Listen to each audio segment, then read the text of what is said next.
Namaskar to everyone. After long gap, again we are here, and हम आज फिर से we will start with the basics again, क्योंकि we have seen a lot of changes, lot of things during this COVID times. So now we will again try to refresh our discussion. So the first thing which we are going to discuss, जो पहले हम शुरू कर रहे हैं, वो basically क्या होगा कि उसमें हम ये समझेंगे कि what exactly is nature cure, what is the purpose, naturopathy क्या चीज़ है, and how yoga and naturopathy together can help you.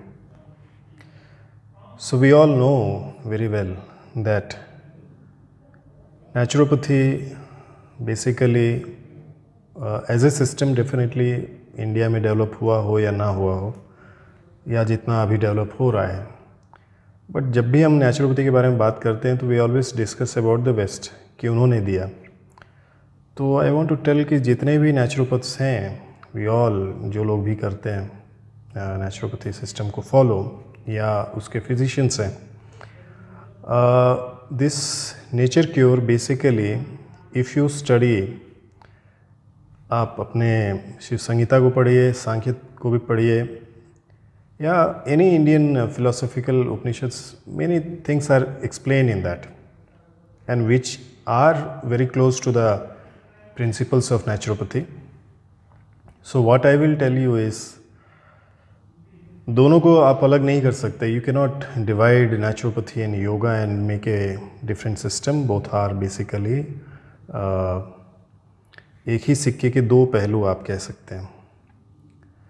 So we all know what is naturopathy. Naturopathy is a system of man building or and meddling in harmony with constructive principles of nature, in harmony with the constructive principles of nature at physical, mental, moral, social, spiritual, in different planes. और at the same time when we discuss about जब भी हम बात करते हैं योग therapy के बारे में भी, तो वहाँ पर भी we discuss about different koshas which is explained in Taittiriya Upanishad in the second chapter. It starts. तो different koshas. What is Annamaya kosha? Annamaya kosha is your anatomical structure which is totally dependent on the Pranamaya kosha, which is your physiological structure. So with the help of physiological structure, your Annamaya kosha works. Now Annamaya kosha and Pranamaya kosha is very much dependent on the Manomaya kosha, which is your psychological structure. And your psychological structure or Manomaya kosha or mind sheath is totally dependent on what? It is dependent on your intellectual sheath or intellectual body. And in the core is your Annamaya kosha, which is the seat of your Atma. So if you combine both, you will see that Annamaya kosha can be taken as a physical body or as its health as a physical health. Annamaya kosh और physical health या भौतिक शरीर, आप दोनों को compare कर सकते हैं, दोनों सेम ही हैं. प्राणमय कोश, मनोमय कोश, if you combine again like प्राणमय कोश, अगर आप फिजियोलॉजिकल हेल्थ या फिजियोलॉजी समझना चाहते हैं, और मनोमय कोश को आप इमोशनल और मेंटल हेल्थ से रिलेट करते हैं, सोशल हेल्थ को आप इंटेलेक्चुअल शीट के साथ में बाकी और कोशों के साथ कॉम्बिनेशन में मिक्स करते हैं. So automatically the difference is not there. आप ये देखेंगे कि you don't find any difference. So it is very important that we understand that without yoga, if you just practice naturopathy, and without naturopathy, if you just practice yoga, yes, yoga in as a one nutshell, it has got a completeness, and all other systems can be very much helpful to support the yogic system, क्योंकि बाकी सभी systems की एक limitation है कि वो सिर्फ और सिर्फ फिजिकल बॉडी को ट्रीट कर सकते हैं, प्राणिक बॉडी को नहीं कर सकते, मेंटल शीथ को नहीं कर सकते, इंटेलेक्चुअल शीथ को नहीं कर सकते. They definitely speak about that but they can not do anything. तो वहाँ पर फॉर दैट पर्टिकुलर थिंग आपको योग साधना करनी पड़ेगी, योग का आपको आश्रय लेना पड़ेगा. और जब आप योग का आश्रय लेंगे, योग साधना करेंगे, तो naturally will see that there are changes at your pranic level, at your mental level, at your intellectual level.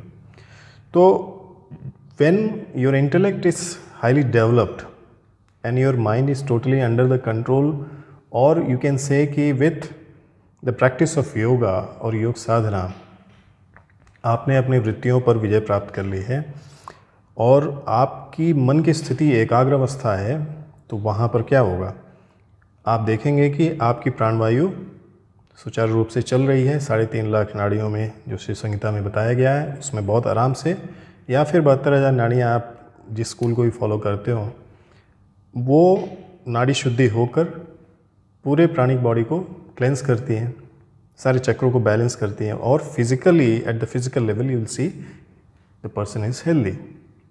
So it is very important to integrate the system and then follow that. So for today this much is sufficient. We'll come again and we'll discuss about the different modalities of naturopathy in future. Namaskar.